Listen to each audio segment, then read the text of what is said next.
Good morning, and welcome to Who Am I? What is Who Am I? Well, it's my journey of self-discovery. That's true. But something in me wants to help all of us understand who we are. Because it is my theory, my thesis, my personal belief that all of the suffering of mankind is coming from him not knowing who he is, how it works, what's possible, how we function, where we came from, where we're going, all of that. And it's not that I presume to know so much. The fact is that we all have access to more information than most of us are taking advantage of, shall we say, or realizing. We all have access to universal consciousness. It's that place where you are whole, where your whole self is, not just pieces of yourself. When you're standing where your whole self is, you know a lot more than when you stand in pieces of yourself. I don't know how to say it different than that. So what is this space that I call Who Am I? Well, I get up really, really, really early in the morning while it's still dark outside before I have addressed my quote-unquote real life. And I come into this space where I attempt to stack myself vertically. Collect myself from the horizontal layout, the sequential, what's the word for that? The way you're laid out horizontally, and you pull all yourself together and you stack it vertically and you look at it all together. And you look at everything all together at the same time. It's a very special kind of view. And I attempt it every morning. I believe that's what I'm doing. When I come into this space, call it Who Am I, and start riffing about the nature of reality. There are some things we know. There's some things that can be known. And, we don't necessarily know these things collectively yet. Part of this exercise is fleshing out some of that, some of mankind's general understanding of generally who we are. So let's talk about this for a minute. Let's talk about it in terms of, we're going to talk about source energy, because source energy, I believe, is the part of it that we don't understand. And who we are as source energy, because everything is source energy. There is nothing but source energy around you. And what is this source energy? It's plonks. What's a plonk? It's a quantified pixel of the universe. You could call it that. You could think of it that way. But what is it? It's a wavelength. It's a frequency. It's a vibration, if you will. It's a little eeny-weeny, teeny-weeny pixel of the quantified universe. Now, you hear a lot of this quantum. What that means is quantified. It means broken down into the itty-bitty bits. And what are the bits? We used to think that the building block, the start of it, was the atom. Well, that's not a good start. There's a lot more complexity past that.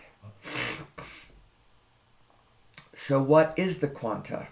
It's these plonks, these little tiny vacuum fluctuations, these plonk-sized oscillators. Oscillators, what do I mean by oscillators? They are literally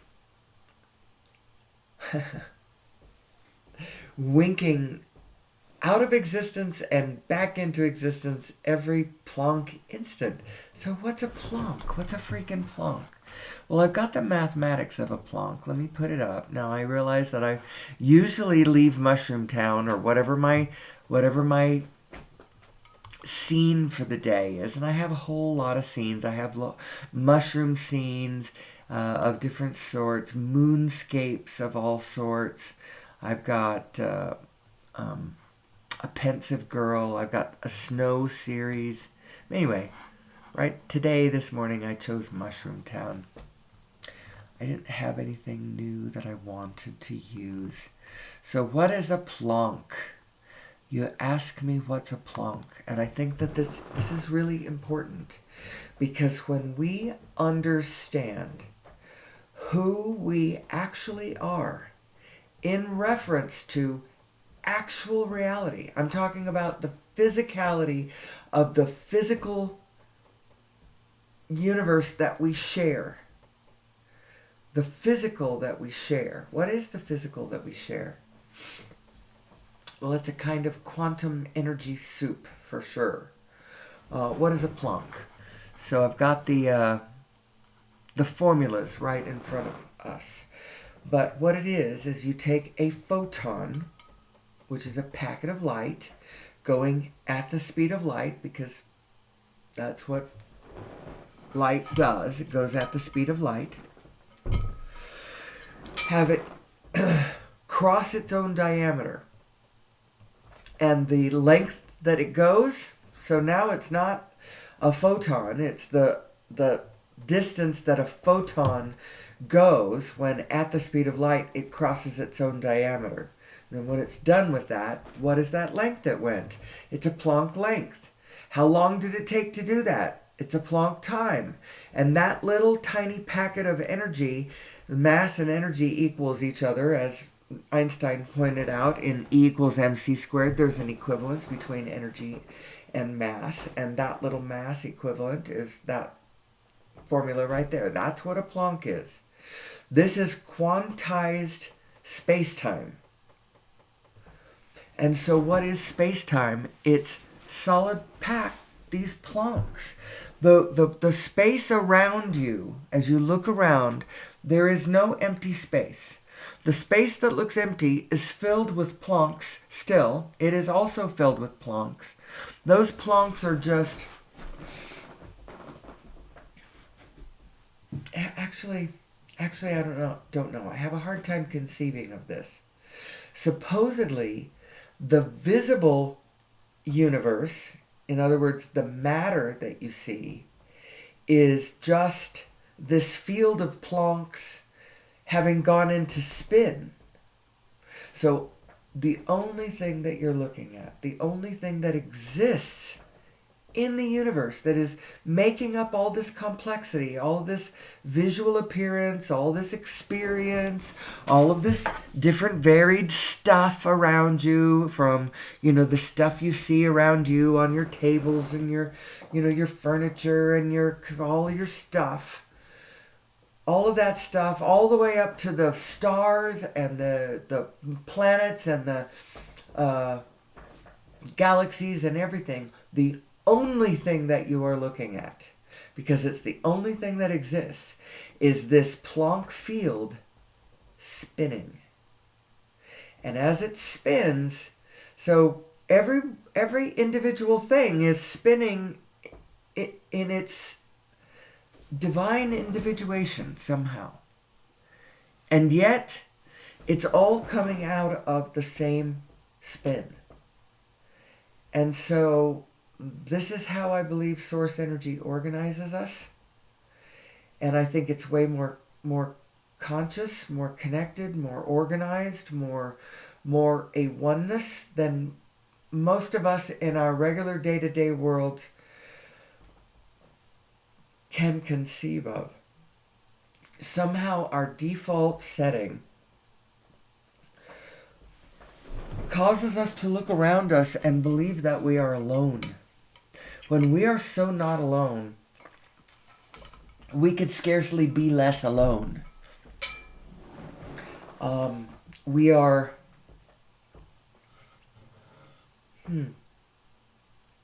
So I've had a crisis of... not a real full-blown crisis. But these last couple of days, you may have noticed I posted something from the 19th, but I didn't post it till the 20th. I actually tried posting it on the 19th, but I was having some technical difficulties, had to erase it, and then come back and do it again. And it didn't get posted till the 20th.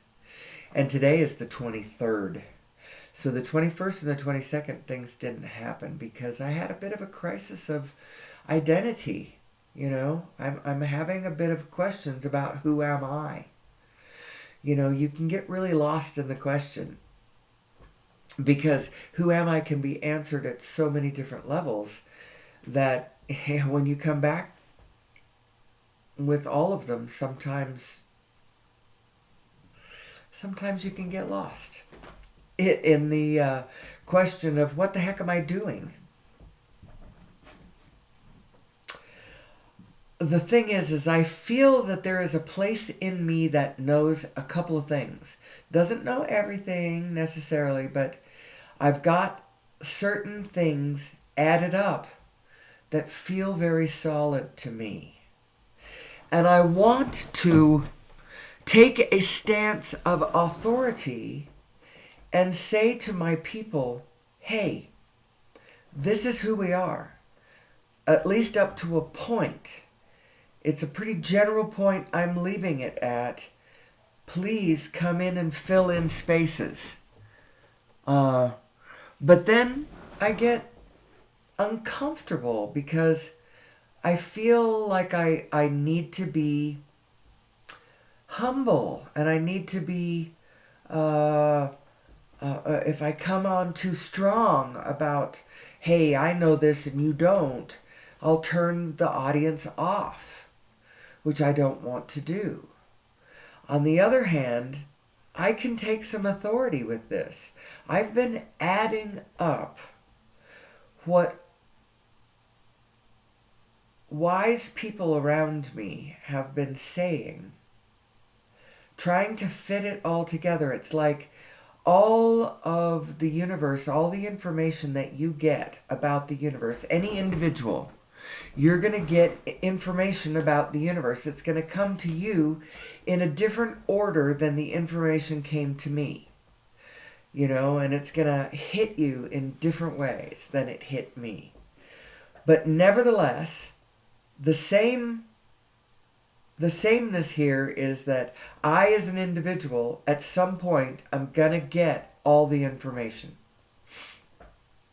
And what I do with it equals, well, let's see what I do with it, what it does equal. Add it all up and see how it all fits together, because it does. From where I stand, it's whole. From where you stand, it's whole.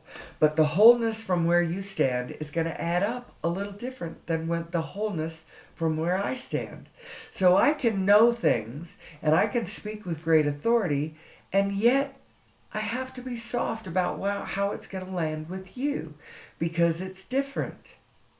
And so I've been having a little bit of a crisis of identity, because I want to keep coming in and saying, hey, this is who we are, and where did we come from, and how does this work? Let's talk about how our equipment works, and then I start talking about what is essentially the user's manual to how to operate a human being vehicle. What is a human being? I call it an HBV. That's the human being vehicle. It is you, comprised of your physical being, your physical body, your physical brain. But there is more to you than just your physicalness. And this is hard to be authoritative about, but you can be. I have taken into my consciousness, into my formula, I added into the setup, the authority of Abraham. Who is Abraham? Abraham is a channeled body of intelligence. She calls it universal intelligence. She calls it infinite intelligence. She doesn't call it universal. She calls it infinite intelligence. And it's a cadre of intelligences, not a specific personality. There's no specific personality that she channels. Others that do channeling, they are channeling personalities like Bashar, or Theo, or Cryon, or there's a number of people who are channeling personalities. And that's slightly different. But Abraham, she's just right. And I don't know how to explain how she plugged into her broader perspective side. But she had great impulse, great, I don't know what the word is. Impulses will do. She had great impulse to plug into her higher perspective. Now she sees it as not her specifically, but infinite intelligence in general. Now, from her speaking about who we are, I have come to realize certain things about us. She talks about your inner being, and she's so sure about it being there, and she's right. She is correct. We have a vibrational, larger aspect, a higher mind, a broader perspective. We do have this, and it is us. And so I speak with great authority when I'm talking about who am I, and I talk about this binary system that we are. This binary system, you could think of it as these two aspects of ourselves that add up to ourselves. And it's everybody. Everybody's like this. And when you add it all up, it's all of us. And we are a field phenomenon, and we are a group thing. We are not, you can't separate us because you can't really separate the pixels, the plonks and the pixels. And my body, is made up of the physicality that it's made up of. And that's, you can count the plonks, I suppose, that make me up. But my plonks are sort of blending into the plonks around me, It's like, how do you separate the pixels that are the picture of you in the center and all of the rest of the field around you? How do you separate it? Well, you can't, really. You are more than just yourself, We are more than just ourselves. And then you start talking about things that, some people, they throw these words around just to sound smart, but they don't necessarily know what they're talking about. Morphic fields. What is a morphic field? It's a field of information, is what it is. And within that field of information, you tag into it anywhere, and all of the information of the whole field is present anywhere in the field. That's a pretty good explanation of who we are altogether. We are a morphic field, a morphogenetic field. That's actually the long word for the morphic field, the morphogenetic field. And humanity is a single morphogenetic field upon the planet. It's one of the reasons why we can't leave each other alone. We can't get out of each other's business. We can't hide things from each other. Why your business is my business and my business is your business. There's a lot of things happening. And when I stack myself vertically and pull my whole self together, all the things that I know, and start adding it up, I actually have a lot to say about how this whole thing works. Then, when I go back to my horizontal self, and I only know pieces of it at a time, then all of a sudden I have to get humble, and I don't know everything, and I'm not plugged into the whole field of information, and then my show falls apart. And I don't know from day to day, I don't have a good system exactly for how to hit different vantage points along my grid in order to start talking about us, who we are, how it works, where we came from, how I know what it is that I know, and how you can too. There is a thing called universal consciousness. I'm calling it universal consciousness. Other people call it different things. But there is this place where we all are. And in this place where we all are, and I know we're there because I'm there right now, and you know we're there because part of you is there too. It's this place that it's a certain frequency, and when you hit it, you realize, oh, yeah, okay, I know where this place is. I have been here before. I have been here over and over and over and over and over before. And I move away from this frequency, and I go into other frequencies where it appears that I am alone. But you're never alone. You couldn't possibly be alone because we're all made of these plonks. My body is made of these Planck oscillators. And what is a Planck oscillator? How does reality come into being? What is this field, this matrix that I am swimming in? How does it work, and how does me understanding it help me live my life and understand how and where I intersect with everything else?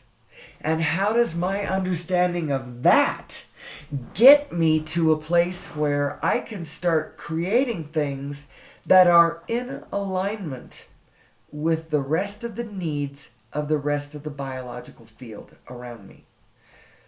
So the biological field has a morphogenetic field. There's a single biofield.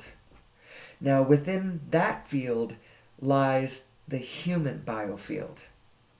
You know, what it means to be human. It's actually slightly different.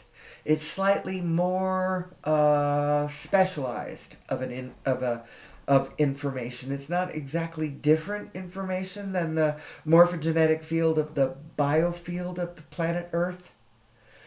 But it is more specialized because, you know, the human biofield is a biofield, but it's human. And what does it mean to be human? I can ask that question because I'm human. I can also ask that question because it does not look to me like the general information about it has been staked out clearly. And I do have a right to ask this question because I am human. Who am I? Where did I come from? What is the meaning of my equipment that I find myself, that has been issued to me? Although that makes it sound like somebody issued it to you and nobody issued it to you. You claimed it. You became who you are. You did it. I did it. You did it. We did it. You have come into the body that you are in. So from that point of view, you did it. But way long ago, I believe that somebody did something to us and it has caused us to be special. We're special, you know? Truly special, but problematic at the same time. I believe that what has happened to us is that somebody genetically modified us. They did it around, give or take, 200,000 years ago. Ask anthropologists when anatomically modern humans appeared on the planet Earth. Now, they may not be able to tell you where we came from because they haven't found the bones of the missing link. The missing link is not bones. The missing link, this is what I think the missing link is. The missing link is this. It's things like human chromosome number 2. And I do not for a second know that this is the only place that we have been tweaked. So what is this? Human chromosome number 2. What is this? So let's look at this. This is Greg Braden's slide. You can find this all over the internet. I think the only thing he's done is he's circled the neocortex. I believe that is different about his. But anyway, so this is a diagram of the human mind, the physical human mind, and it includes systems that we had when we were less, as we were evolving, our lizard brain, our mammalian brain. And you know, when you go from being a reptile to being a mammal, there's a big shift in consciousness, because all of a sudden your thinking has to be different. You have to now care about something other than yourself. So you've projected outward to an object. It's your child, you know, that you've had, that now you've got a live birth, and you've got to care about your child. You've got to keep it safe while it goes through the phases of it can't take care of itself. You're nursing it. It's just a different way of thinking. And that mammalian brain brought in a whole lot of different aspects of consciousness. Maternal love. So the love attachment comes in, as well as fear and anxiety at the possibility of this being taken from you. So all of that is now new to you. But what does the neocortex give you? It gives you overview. It gives you broader perspective thinking capability. Just like your inner being's broader perspective to your whole existence. Which is why your neocortex thoughts need to be in somewhat of alignment with your broader perspective inner being thoughts. Because it is your broader perspective. It's the broader perspective of your physical mind. Your physical mind's ability to take an overview and a bigger view and see a bigger picture than just what your knee-jerk to your specific person. That's what your neocortex is. And your neocortex, 76% of the volume of it comes from human chromosome number 2, which is a fused chromosome. So this article was written by geneticists back in 1991. As far as I know, they didn't have an agenda. I don't know that they've gone on to Gaia and they've got their own thing about. I mean, I can't see any sort of continuum of agenda like that. I don't really know who these people are. You can see their names. Somebody, D.C. Ward and J.W. Actually, is that J-I-C-O? Gico? I have no idea. Can't really see that. Baldini. Anyway, whoever these people are, it doesn't matter. You can go look at this article yourself, too. It is published over at the Proceedings of the National Academy of Sciences, pnas.org, open source scientific information, really, really easy to access, absolutely free. You don't have to sign up or anything. It's really easy. You find the volume that was published October 15th, 1991, and I couldn't find a table of contents or any way to look at it. These are the pages, but I couldn't see how to do it that way.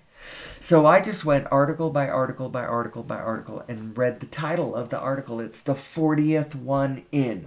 If you can find another way to access it, great. Otherwise, just open up that volume and count 1, 2, 3 till you get to 40, and here it is. Origin of human chromosome number 2, an ancestral telomere to telomere fusion. And that's what it is. So now I couldn't get this all in the same screen, so I made 2 different pictures. This is the full abstract.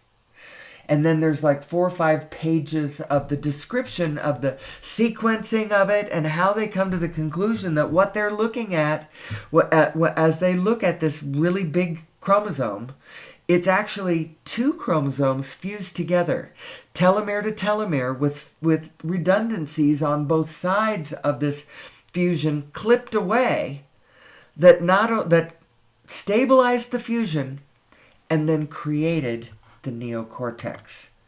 And somehow we're supposed to believe that this happened naturally and accidentally, that these chromosomes just jumped on each other and stuck. And by the way, read this. We conclude that is the relic of an ancient telomere to telomere fusion, and marks the point at which 2 ancestral ape chromosomes fused to give rise to human chromosome number 2. This is a very strong statement, people. It's a very strong statement. The chromosomes that they were before they fused were not human. They were, I hate to say less than, because in some ways those who have not learned to turn away from source energy are almost more than us. The apes of this world are almost more than us. But we're more than them in a different way. You know, we all have our strengths. We all have our blessings. And we all need to work together. Apes, humans, all the non-human creatures, all of the plants. We all need to work together because we are a single biological morphogenetic field upon the planet. And that I think I can say with quite a bit of authority. So anyway, I think we've been genetically modified. The implication of that is there's somebody on the other side of that. Who was that? Where did they come from? How did they get here? What was the technology that brought them here? Why are we nowhere near that kind of technology? Well, I'll tell you why. Because we're still on fossil fuels. Because there's a whole paradigm that's trying to keep us on fossil fuels and keep us away from source energy. Why? Because these people that want to keep us on fossil fuels own all the fossil fuels. Even the ones that are actually owned by us collectively, there are certain groups of people who have the technology. They've been working with fossil fuels for the last 125 years. They're the ones who would ask for the permits to do the drilling on public lands, or whatever. They are the fossil fuel people. Even it doesn't matter who owns the fossil fuel. The fossil fuel people are the ones who are drilling and discovering and burning and refining and shipping and all of that stuff. Those people want to keep us on fossil fuels. Why? Well, because they own hundreds of trillions of dollars of combined economic activity represented by those fossil fuels, by those petrodollars, that allow governments or individuals to buy into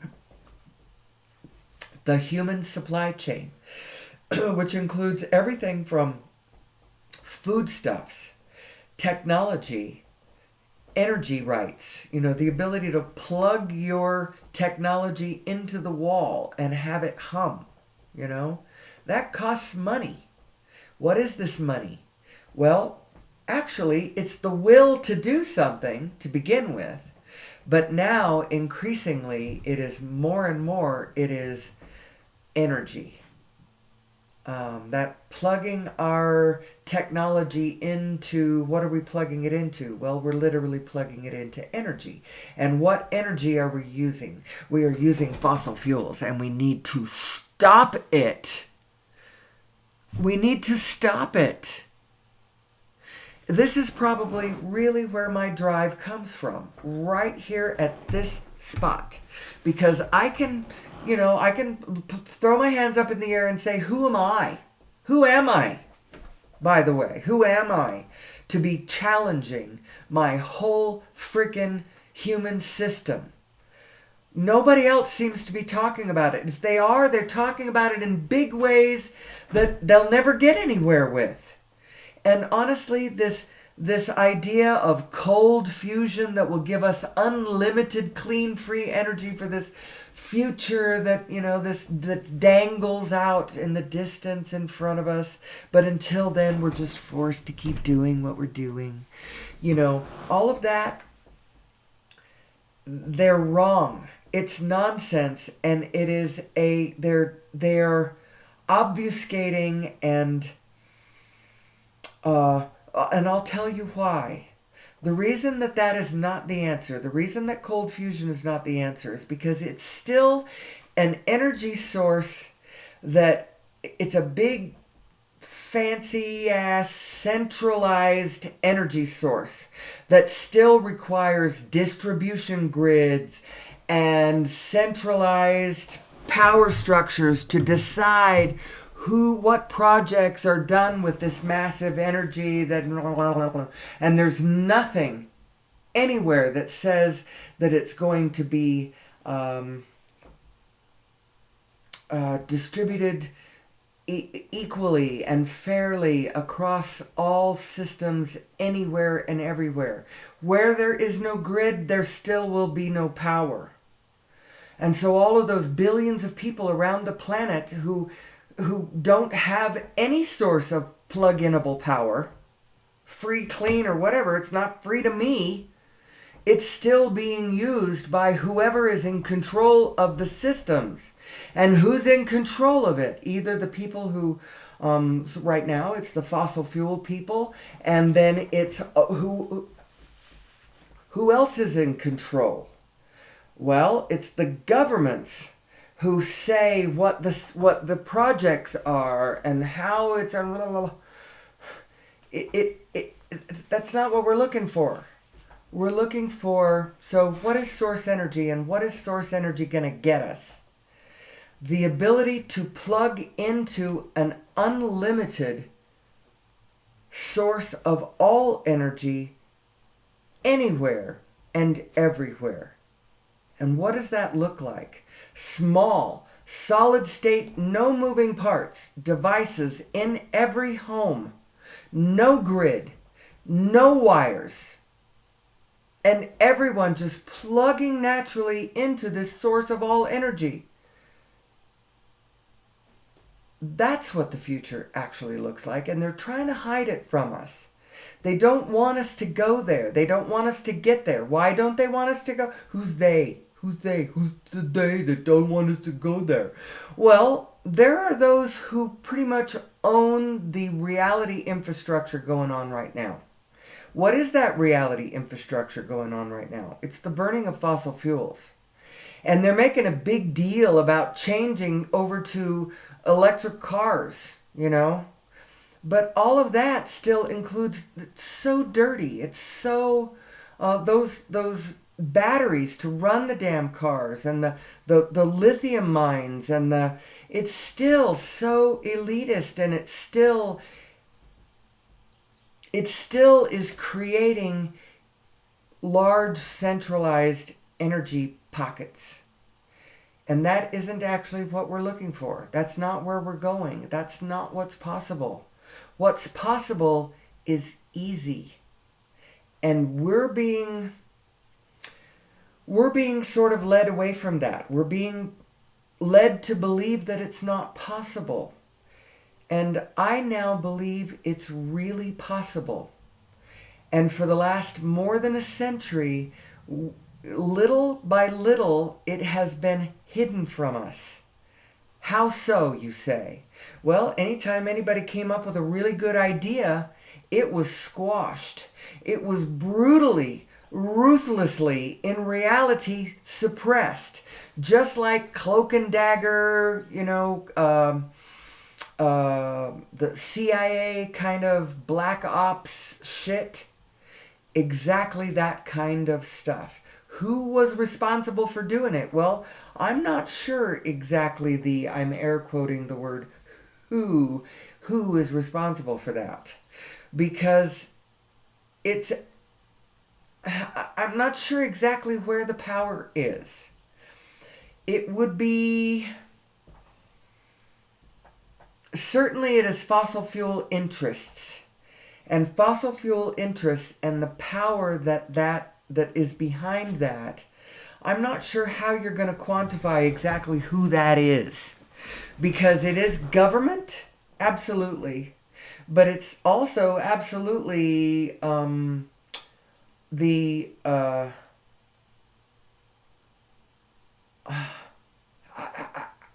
This is where I think it doesn't help to go to the conspiracy theory. Who is it? Well, whoever it is that whose interests lie in whoever is holding the power now does not want to let it get away from them. Now, to tell you the truth, holding on to all of the power on a planet that is committing suicide, planeticide, is not nearly as much fun as having power on a planet that is vibrant and alive and abundant and gorgeous, and so at some point, even the people who own the fossil fuels, they're going to be killing themselves, not just others. Right now, they're killing others. They're killing others as they take their freaking tar sands across aquifers, that if those aquifers get befouled, then life... I just can't even... I back myself in, or I get myself into a place where words escape me. And since this is a program of words, probably don't want these words completely escaping me. Best if I stay where the words are. I do believe we can get off source energy. I mean, we can get onto source energy. We can get off of fossil fuels. Why do I think that? Well, I think it because, so if you're new to this show, and no matter who you are, you're almost likely to be new to this show because I don't have hardly anybody listening to me. There is somebody out there who is watching, who watches me. I always end up getting a hit, and anytime I get a watch, somebody likes it. I don't know who you are, but I love you.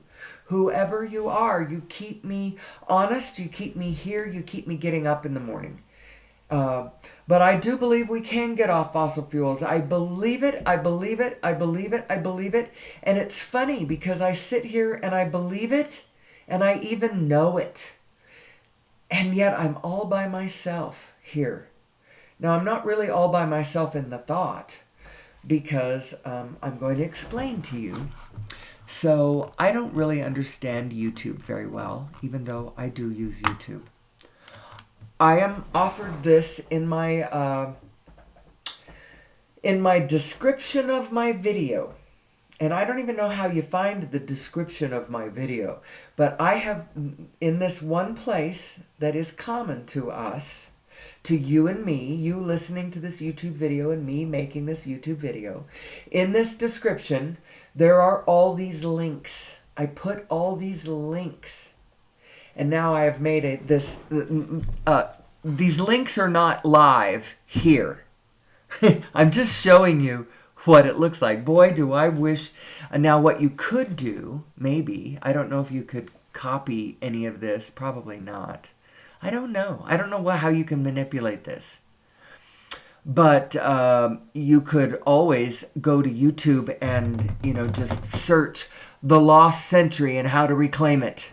And you too will find the link, which comes up, youtube.com/watch $V = 8FK, blah, blah, blah, blah, blah, right?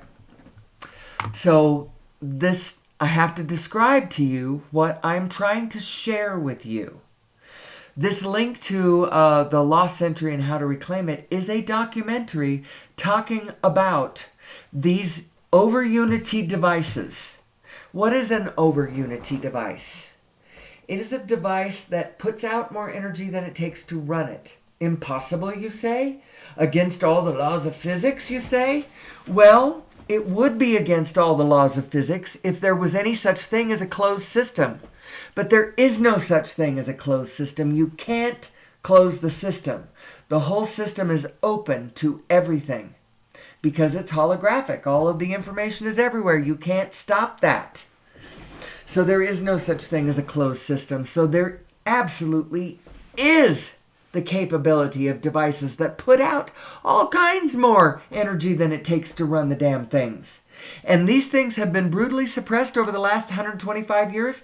If they had not been, we would have incrementally gotten off of fossil fuels through 1,000 good ideas. Good ideas that once they were put out and people realized, oh, this is possible, would have engendered more and more and more good ideas. And we would right now be looking at so many different ways to run so many different kinds of technology, but no, that's not what we did. Why didn't we? Because the fossil fuel interests want to keep us on fossil fuels. They want to keep us thinking that we have to be there, or that we have to have some form of centralized power. We do not have to have some sort of centralized power. Because the centralized power, central is everywhere. Everywhere is the center, and power is everywhere. This is what I have come to believe, and I'm sitting here all by myself because I'm something of a hermit. I don't have many friends, just mostly because I don't choose to associate with people for the most part. I do with my bowling group, and I do with a very small core of my family. And other than that, I don't hardly see anybody. You know, people at the grocery store, the waiters and stuff at restaurants. That's about it. So I don't have an outlet. That's why I do this show. Who am I? That's why I do this show. So what else do I have links to here in my description? I need to learn how to embed them into the video itself. So when you see the link comes up, I could do that. I could say, here's a link to this, and here's a link to this. And then it would take them to these other people's YouTube videos. I can't clip stuff and put it in my own video because then I'm the one getting credit for the views, and I need them to get the credit for the views. So you need to go to their video. The first one is The Lost Century and How to Reclaim It. The second one is The Origin of Mass and the Nature of Gravity. It's the YouTube video, the 37-minute YouTube video that explains the paper that Nassim Haramein, it's the latest paper, the one from last September. Literally, how reality is coming into being. What source energy actually is. The origin of mass and the nature of gravity. Gravity is the spin. It's because when virtual particles wink in and out of being, so all of these Planck oscillators, all of these Plancks, everything is Plancks. Every one of these Plancks is winking in and out. Winking into existence and then back out of existence. And then back into existence, totally new, totally fresh, and the whole thing is doing that, one Planck at a time. Why does it look continuous? Because it's mostly winking back in the same by way of, I think it's attention and the looking at things that causes it to come back in the same way. And so how you are looking at it is determining how it's coming back in as it winks out and then back in. Now, don't quote me on any of that. That was so very not scientifically stated. So let's see. Origin of Mass, Nature of Gravity. Then we have a link to the first episode of Quantum Revolution. It's a 12-part series over on Gaia done by Nassim Haramein as he, with layman's words, although it's still pretty technical. You got to be smart to put this together. You got to think there's something to look at. It's a 12-part series that explains, that describes the physics of a unified universe. What the field actually is. It's the Planck field spinning. That's the only thing that you're seeing. All appearance is just this Planck field spinning. That's source energy. Let's see, what else do we have? That's a really good one. It talks about the spinning space-time and the fullness of space. It's not empty, it's full. What's it full of? These Plancks. It's pixelated. And every one of these Plancks is a little frequency. And when you pack them in there solid, it's very, very dense. At the quantum level. And then when you take one of those little tiny Plancks that is so freaking dense at 10 to the 93 and blow it up into the size of the universe, you know what you get? You get the exact right number for the mass of the universe. And I'm not just talking about the visible mass, I'm talking about the mass plus dark energy and dark matter. The mass that the universe has to be in order to not fly apart. That's why they add that to the dark. That's why they add dark matter and dark energy to the equation. It's a fudge factor. It's not that there's dark matter lurking out there gonna get us. It's that we don't understand the mathematics of it. Well, it is understood now, and actually that the math has been done. Some of this math has been done since 2012. That was the first year that Nassim Haramein published his paper unifying the quantum and the cosmological universes. So now we get to the next link, The Connected Universe. That was a movie that was done in 2016. It's not all about Nassim Haramein and the mathematics that he had published 4 years earlier. It captured the imagination of Patrick Stewart. Or it captured the imagination of somebody, and somebody talked Patrick Stewart into narrating. I love Patrick Stewart. Anyway, so that's there, The Connected Universe. That's a free over on YouTube. It's a movie. Then Butterfly Dreaming, that's just an article. That's a written article. You got to read that. It's words by Paul Levy over at awakeninthedream.com. His gig is... He is a wounded shamanic healer kind of guy. Had a psychic split back in the 80s, a long, long time ago, because of his father was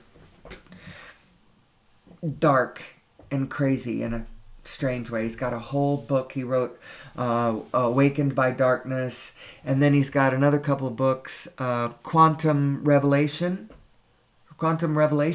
maybe? Because he talks about the quantum field and quantum physics having the medicine that humanity needs to heal itself. That embedded within the understandings of quantum physics is the information that we will need to heal ourselves, which is kind of what I'm going by here, you know? I agree with him. I believe that this understanding of ourselves at the quantum level helps us really understand what the devil is going on around us. It will help us become more peaceful, help us plug our technology into source energy instead of plugging it into fossil fuels, which is, by the way, the one thing that we do that is killing the planet. And if we would stop doing that, most everything else that we do does not kill the planet. It is the burning of fossil fuels. It is the seeking of energy and forcing all communities to commodify their environments in order to buy into the fossil fuel energy stream, to be able to have the goods and services that humanity produces. But, you know, if we produced it with a different form of energy, it would not have the planeticidal effects that it has right now. So, well, let me finish with the rest of this description. The origin of mass and the nature of gravity paper.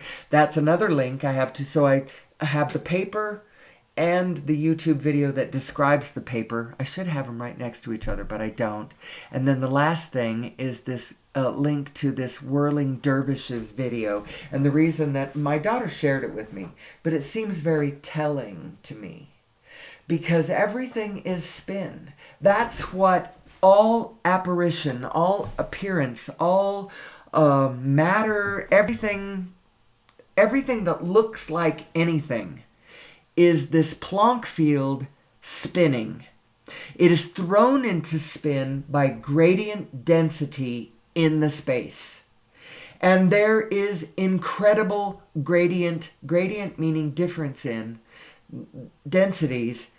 There is an enormous gradient density in the field, enough to throw the whole thing into all the atomic level spins, because every proton is a little vortex of this ether spinning. Ether, I call it ether. I know that the concept of ether was supposedly discredited back in 1886 with the Michelson-Morley experiment that tried to prove the existence of ether that did not prove the existence of ether. But the reason it didn't is because it's happening at a fine-grained level. It's happening at the level of the Planck, which a Planck is so tiny. It's so tiny. If you how many Plancks are there in a single proton? And that proton is a vortex of this ether spinning. How many Plancks are there in a proton? Well, if you made all of the Plancks the size of a grain of sand instead of the size of the Planck that they are, then now the proton, the size of the proton, with all of those Plancks in there being the size of a grain of sand, now that proton goes from our sun all the way to Alpha Centauri, make it a sphere, fill it with sand. That's how many Plancks there are in a proton. There's a lot. There's a lot. There's so many that Planck field represents. It's reflecting all of the information of all of the Plancks in all of the universe. Actually, I have a slide for that. Is it this one? It's this one. This one right here. This is a slide that I screenshot captured it from the paper. And I screenshot captured a whole lot of stuff from the video. I'll show you those. But this one you can see, this is demonstrating the mathematics of how the Plancks within the Planck field of the proton, how they are reflective of all of the protons in all of the universe, mathematically speaking. So here, these are all my slides. I just captured these just to show you, just to kind of, grease your eagerness to go and look at all of the things that I put in my description. Please go look at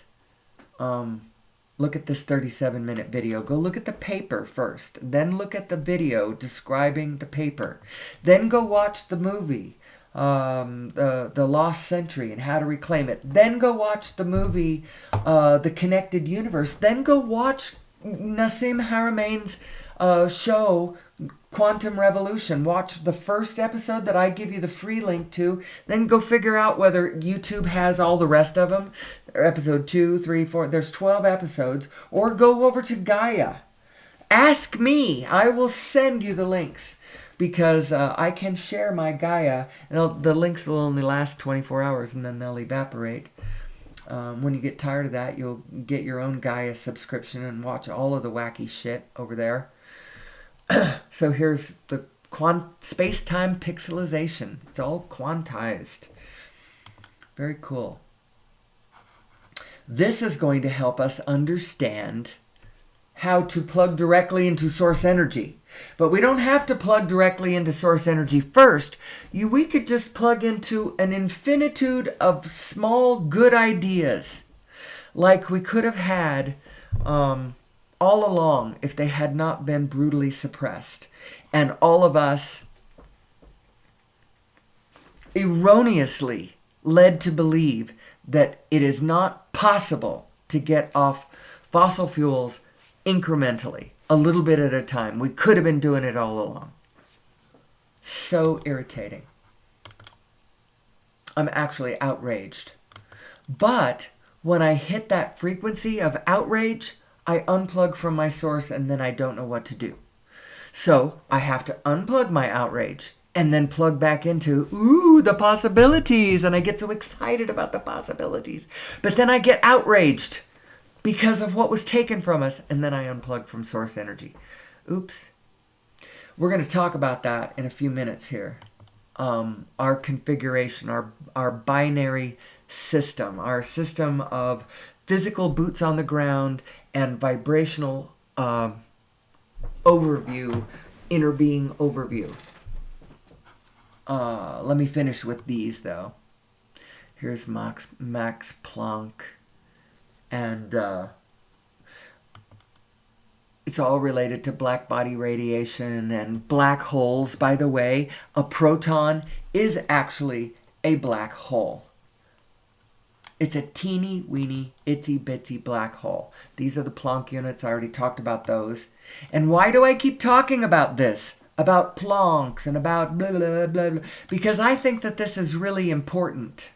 And I think that mainstream, regular science, conventional science connected to all the actual businesses that we've got going on right now, which are all plugged into the source of energy that we got going on right now, which is fossil fuels, which is all plugged into our government system and the way everything looks right now. But I'm telling you, it's not sustainable. So I don't choose to think of these systems as inviolate and immutable. We can get off fossil fuels. I am convinced of it. Absolutely convinced. So what is that paper that I'm talking about? Here it is. The origin of mass and the nature of gravity. I do have a link to the full, if you can figure out where to find the description of my YouTube video, there is a link to this paper. And if you can't find the link, maybe you can find it just by looking at what you're looking at right now. Here's the full abstract of it, as it is describing how material reality comes into being. And as it comes into being, spin is baked into the cake. And that is gravity. It's the pull of this spin, the pull of this. I actually believe that all of the spins somehow, it's hard for me to wrap my head around this. This is a leap of faith on my part. It just seems correct that there is a primordial spin that we all spin out of. So there's, like, on the one hand, an infinitude of individuated spins, and every one of those somehow located at the center of the whole thing. So everywhere is the center. How do you manage that? Well, it's probably because ultimately there's no actual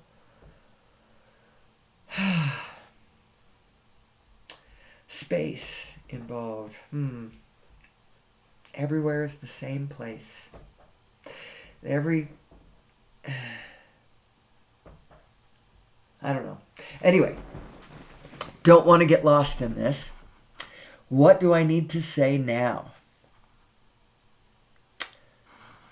Who am I? Remember, that's where this whole thing came from. Who am I? And the main idea is, who am I in reference to source energy? And the reason that we need to understand ourselves in reference to source energy is two reasons, two big practical reasons. One is because individually it helps me understand myself. my positive emotions, my negative emotions, my relationship to the rest of the world, how to manifest my dreams, how to make my dreams come true, how to find my happily ever after, how to be successful, how to be happy, how to want things and move towards what you want. How does that work? Right? That's the first thing. And then the second thing is when we understand source energy, truly, mathematically, the physics, the math, all of that, now that means we can plug into it practically and get the frick off fossil fuels. So let's talk about this a little bit more. Let's talk about this from a personal level. Who am I and what is my configuration? And how does that produce my emotions, and what do my emotions mean? All of that. I haven't talked about any of that today. I talk about it often. It all depends on, if I can get myself on the beam. So here's your emotional guidance scale. So know this, first of all, you are a binary system. You are a binary setup. You are your physical mind in your physical body, living your physical life, but you have vibrational, broader perspective. Abraham calls this your inner being. A lot of people call it a lot of things. Holy Spirit. There's a lot of things that people recognize that this guidance exists. But there's a lot of confusion about what is producing this guidance and what do its signals actually mean. Now, first of all, I think it's important to know that your inner being cannot be negative. It is pure positive. It is just reading what is. It's reading what is with a capital I. There is no negative. It's just... Now, I've discussed in previous episodes, it's something I mention a lot, actually, that about the holographic nature of the universe. The universe is holographic. How is it holographic? It has all of the information of all of the universe exists everywhere. How does it do that? Well, it's doing it vibrationally, and it's doing it through this Planck field, because the Plancks are all touching one another. At the Planck level, they are all touching one another. And so, as anything happens, what is source energy? It is the cosmic jiggle of all of these Plancks across all of the universes exchanging information. And they do it by an interference pattern. So imagine this. So, do you know how to make a conventional hologram? So you take a laser beam and you split it into two beams. And one beam you redirect it through mirrors to a point. The other one, you scan something that you want to make a hologram of. Let's say an apple. You scan the apple. Then you take that beam with the scanned apple and you redirect it back to the original beam that you split off, and they interfere with each other. Those two halves of the laser meet back up and form an interference pattern as they jiggle together. It's the interference pattern that scatters the information across the whole field. That's what's happening across the whole universe. All of the Plancks touching one another, jiggling with one another, exchanging their information through this holographic interference pattern that contains all of the information. The whole universe is contained in every, probably Planck. So, where does that leave us? I maintain that the existence of that interference pattern that contains all the information, the fact that we're holographic, helps you understand how you could possibly have an aspect of your cosmic anatomy that could possibly have all the information that your inner being supposedly has. Supposedly, your inner being knows where everything is, knows where what you want is, knows how it's moving in the field around you, because it's all spins. It's you spinning. It's everything is spinning. And everything has its own kind of center of spin, but it's all coming out of the same center of spin. And so it's like we all share a point in common. And at this point that is non-local, because it's everywhere, all the information is. And so of course you can have an aspect of yourself that knows everything, because everything is right there to be known. What do I mean by that? Your inner being knows where all of the atoms are. It's knowing it because through the informational field of this data structure of the universe, right? Our better understanding of this is going to help us know ourselves, know thyself, and will also help us collectively get off of fossil fuel and onto source energy. Clean, free, everywhere.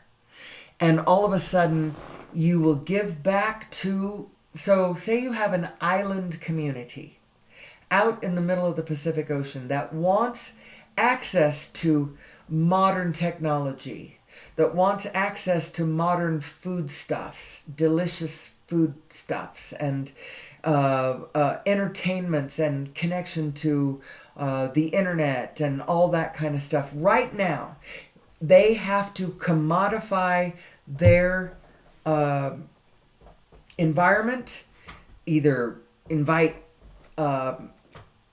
outsiders in, tourists in for tourist dollars, and then when those tourist dollars come, woe and behold, woe and betide us all. No, that's not the right way to say that.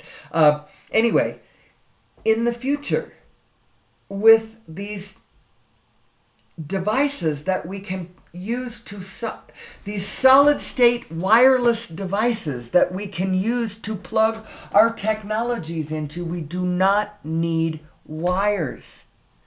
I know that is hard for people to wrap their heads around. They are not conceiving of reality the way reality actually works. We do not need wires.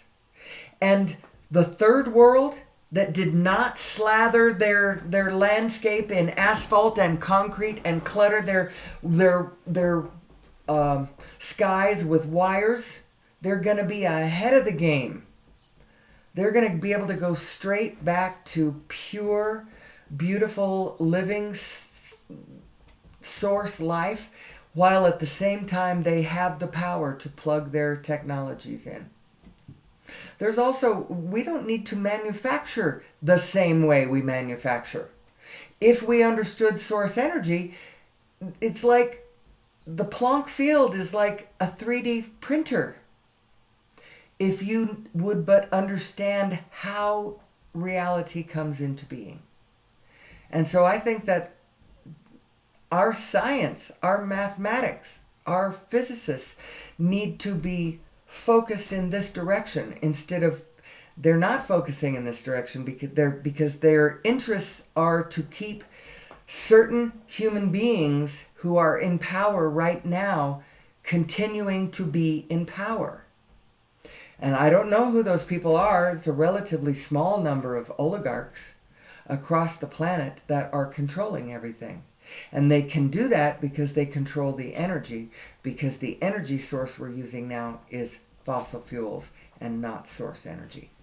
Now, I have lots of theories about why we haven't done this so far. I think our consciousness needs to be at a higher level before we're able to do this. We need to get to the level where we know who we are. And then we can plug into source energy. Otherwise, it's very threatening to think about somebody, your neighbor, having unlimited, clean, free energy to do anything he wants. Are you mad? Where are the brakes? Where are the roadblocks? When will it all end?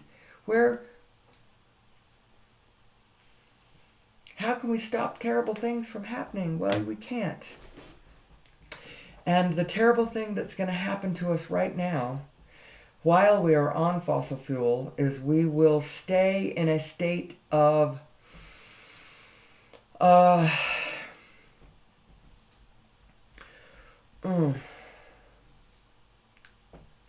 lack on the one hand, while we have way too centralized power systems that are...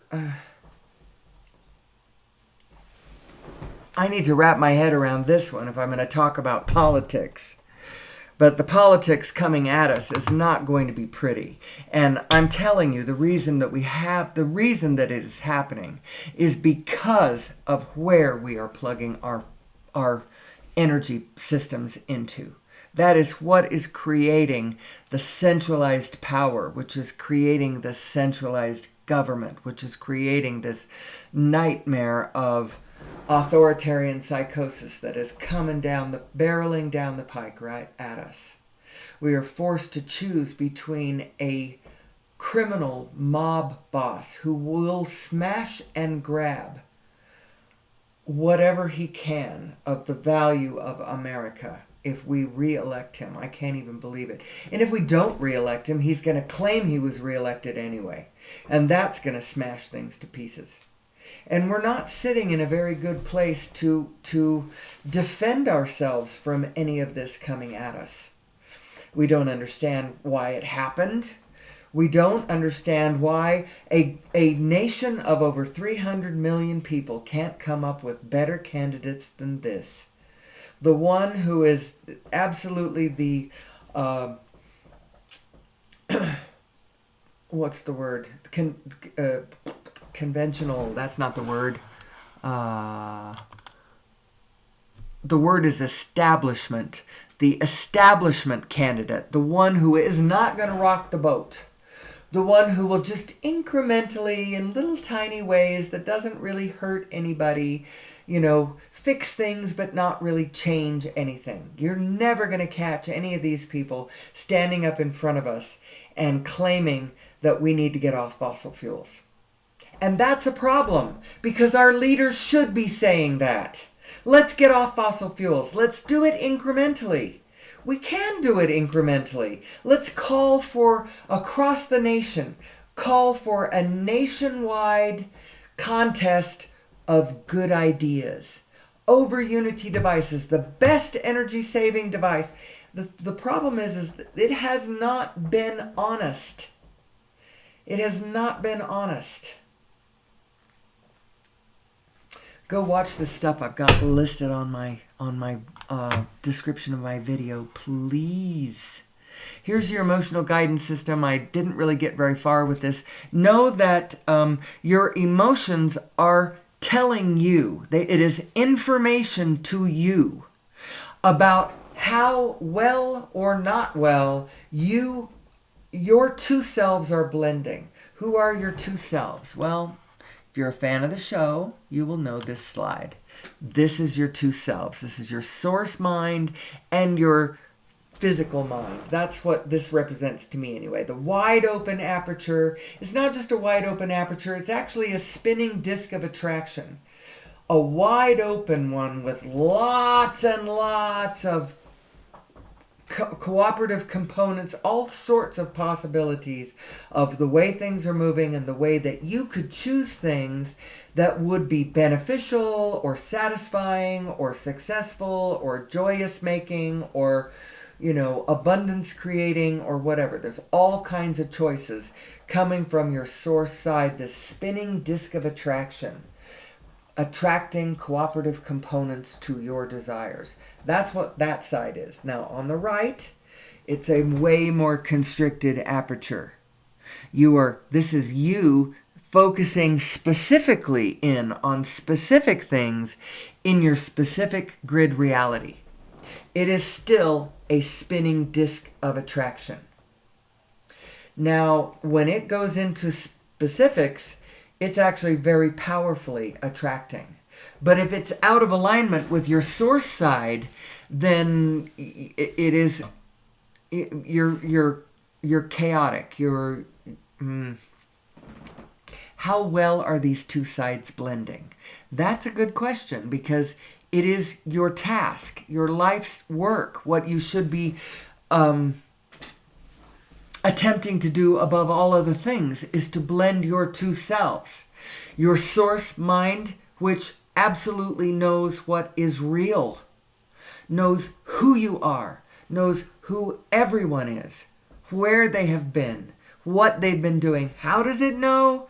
Through this cosmic interference pattern across all the planks. They're jiggling together. They are sharing information across all the scales. Your inner being knows who you are and where everything is. So that's why you should blend with that one, because she's the one who really knows. Your physical mind, your specific mind, that's the one that's guessing. Your source mind is always positive, right? So what happens when you take thoughts that are less, that are smaller, that have different vibrational frequencies? Well, what happens is you experience emotions. This is where your emotions are coming from. It's the blending or the not blending of your two minds. Your overview mind and your specific you mind. How are these blending? Well, if you're in a state of negative emotion, it means you're taking thoughts, your physical mind, you are choosing to take thoughts that they feel terrible when you take them.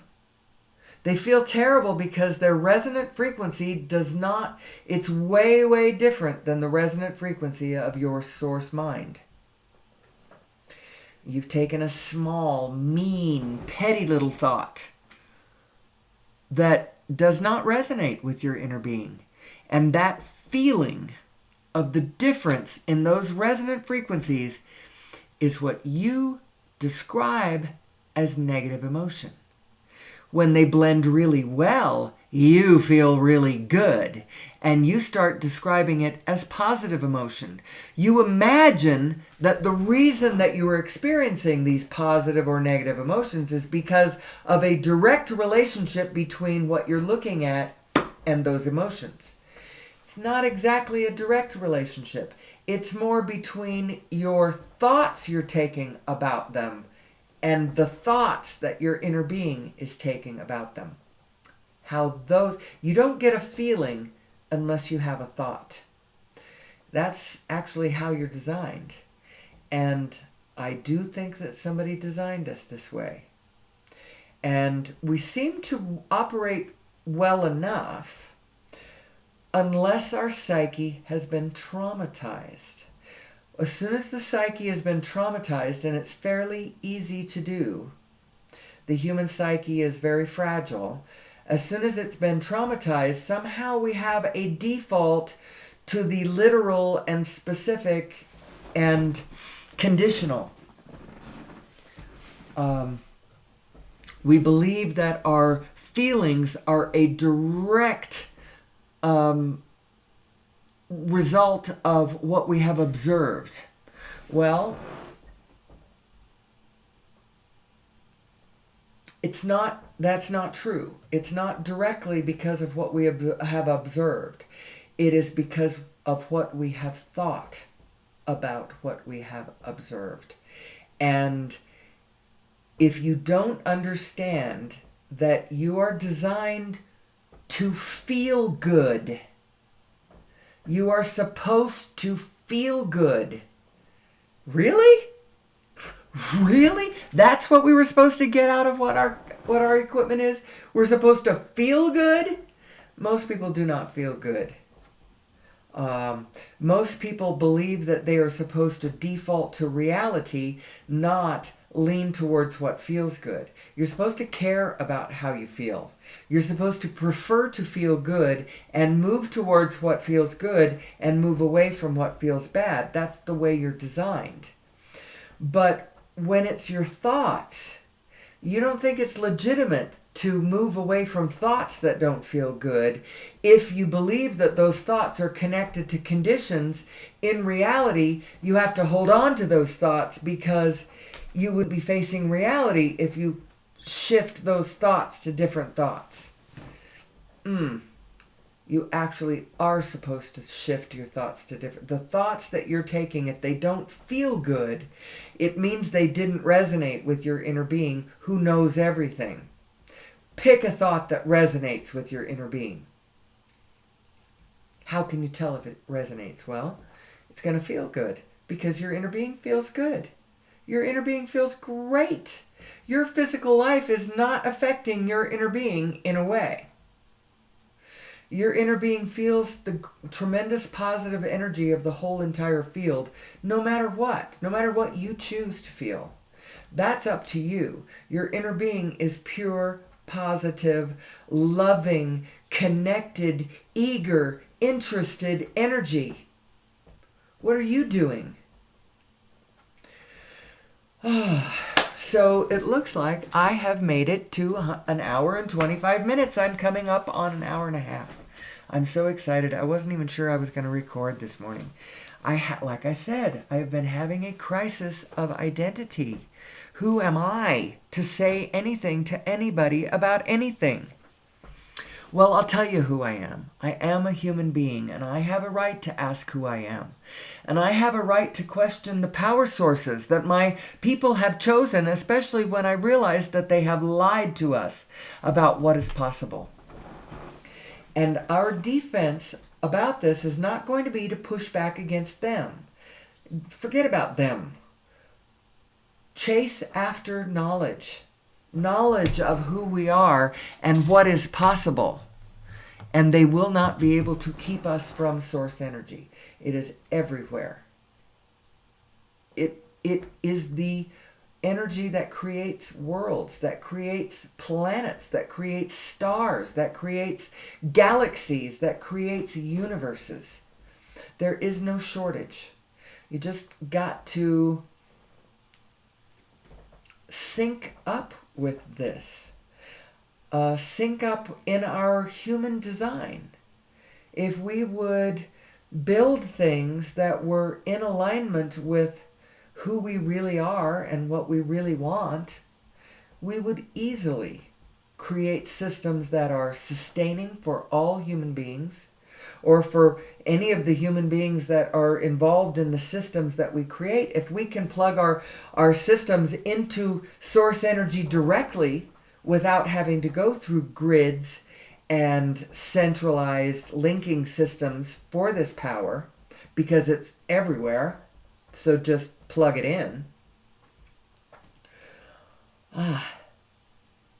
It would be a game changer, people. We would no longer be butting up against one another. There would be plenty.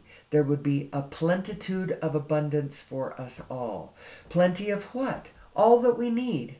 What is it that we need for our physical lives? There are 7 things we need. Air. All of the clean air, by the way, so it's not a given. We're going to have to go in and clean some of that up. But we can do it. We have the technology to do it. We just need the energy source to make it practical. We can resequester carbon. We can desalinate ocean water. We can have all the clean water and clean energy. Let me go through the 7 things that we need. Air, water, sleep, food, shelter, a sheltering environment. Doesn't have to be a house.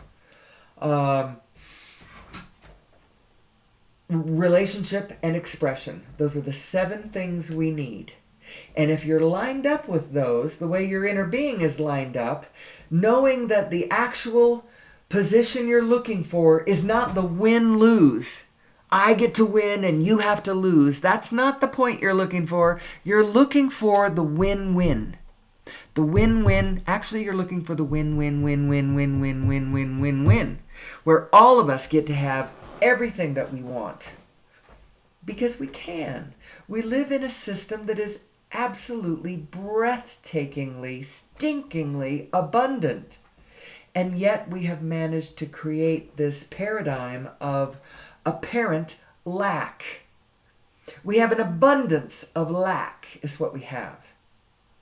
We cannot help but be abundant. But we could be abundant in abundance. How do you do that? Line up your two selves, because your inner being absolutely knows which way you want to go. Line your two selves up. Know that your inner being is not other than you. That God aspect of you is not other than you. It's not something different. It is you, and you are worthy. We are worthy. We are amazing. We're amazing, and there's nothing that we cannot do. But we just have to get focused on our potential, what's possible, where we are amazing, how it actually works, what actually is. Don't focus on what isn't, focus on what is. All of that. We can get off fossil fuels. We can create and maintain peace and abundance on planet Gaia. I know we can. I absolutely know we can. But we need to know who we are. Who am I? Who am I? And it starts with each one of us individually, because actually the power is at the individual level. Your divine autonomy is the greatest gift that you can bring to the world, not your lockstep and groupthink and allegiance to the state and the greater allness. That's not actually what we want. We want to know where I meets we. You know? And with that, I think, do I want to leave it for the day? Or do I want to go just a couple more minutes? No, I'm at an hour and a half. You know, I do want to talk about other things. I did not mention cymatics today. And I do like to mention cymatics.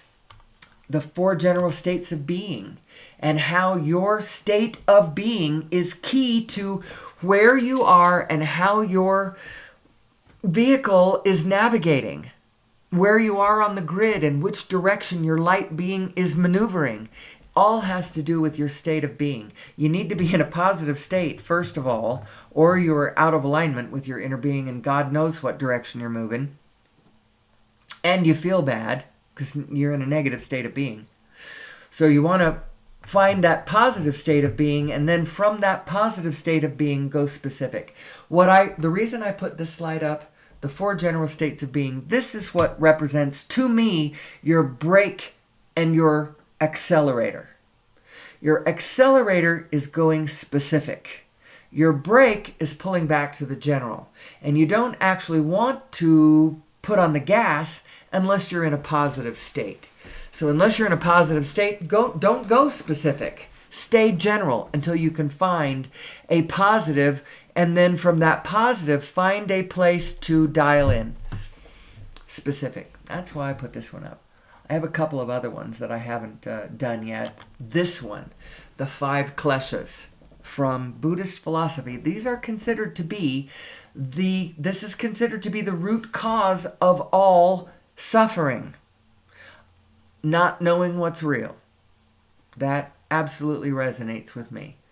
Grasping and clinging to the unreal. When you don't know what's real and what isn't real, you might be grasping and clinging to the unreal and ignoring the real. You don't know which part of it's real. I'll tell you right now. Only the love is real. The rest of it is an illusion. Don't pay attention to it. Just ignore. Only the love is real.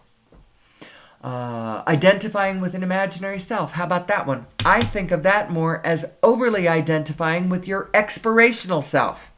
Because you have both an expirational and an eternal self. An eternal vibrational connected to all things self. You have that aspect of yourself. And if you are overly identified with only your physical aspect, then that can be discombobulating. It can be, it can make you feel uncomfortable because your expirational self is made of meat, of all things. I'll tell you what, if I thought that I was only made of meat, I would be very concerned. The good news is that's only a part of me. There is more of me than just my physical body. There is a vibrational aspect that is in touch with all things. One last thing, I'm going to throw this in because I may be having somebody listen to this that has never listened to any of my stuff, so I want the whole presentation in here. I throw this in here because it helps us understand that the universe is indeed vibrational. Now, this is these are cymatic patterns. What is a cymatic pattern? What is cymatics? Cymatics is the study of the relationship between vibration and form. Pioneered by a man named Hans Jenny, who, what he did is he would take a metal plate. He started with a metal plate, sprinkled a granular medium on top of this plate, and then plugged a frequency into the plate so that it's humming at a frequency. It's vibrating. Well, lo and behold, what would happen is that coherent patterns would appear on the plate. Look in the upper right and lower left of this slide that I'm showing right at the moment. That is actually a metal plate with the granular medium. It's a black metal plate with a granular medium on it and frequencies piped through. And you can see it's producing coherent patterns. Change the pattern, change the frequency, and the pattern changes. Increase the frequency, and the pattern gets more complex. How interesting. Now look at the upper left and lower right. These are biological creatures that are displaying cymatic patterns because the universe is vibrational. And as a matter of fact, look at the snowflake. The reason that snowflakes all look different is because in the air, in the atmosphere, as they're forming, they're lined up with different frequencies. Different frequency, different pattern. This just helps us understand. We are vibrational beings in a vibrational universe. Everything is vibrational. Vibration, energy, vibration. Let's see. If you want to understand this world, think in terms of energy, frequency, and vibration. This was advice told to us by Nikola Tesla, and he was absolutely correct. Absolutely correct. So who am I? I am vibration. What is the universe I live in? It is vibrational. And how do I know how do I know what to do? How to live? How to feel? What to think? How to act? What to do next? Line up your two selves. Care how you feel. Care about feeling good and pick thoughts that resonate with the thoughts that your inner being is already thinking. Thoughts that meld with the rest of the field around you. Thoughts that are sustaining and helpful and abundance making for the whole field, because you are the whole field. You may be just operating from, your particular human headquarters, but you are the whole field. That's why you can't get away from what your neighbor's doing. And we will never get away from it. So we got to understand it. And to that purpose, to that end, I come into this space. And I make another stab at it in my hermity little way, all alone in my own little room. But it is building neural pathways within my own brain. It is making me stronger and more sure about what it is that I know, and more eager and interested to know things that I don't know. So with that, I'm at an hour and 38 minutes. That seems perfectly adequate for my purposes. And if you shared this time with me today, I appreciate you. Thank you. Thank you so much. I love you. I love us all. We are love, by the way. And I will be back tomorrow. I hope that in the near future I can bring into my studio the guest that I want to, so that you can hear me talk to somebody else about these things, so that you realize that I am actually not talking in a vacuum. It's not just me. There are other consciousnesses and beings who absolutely can understand the direction that I am coming from and can reinforce it. You might find the conversation really interesting. If I get my guest, I will hope that you can join us.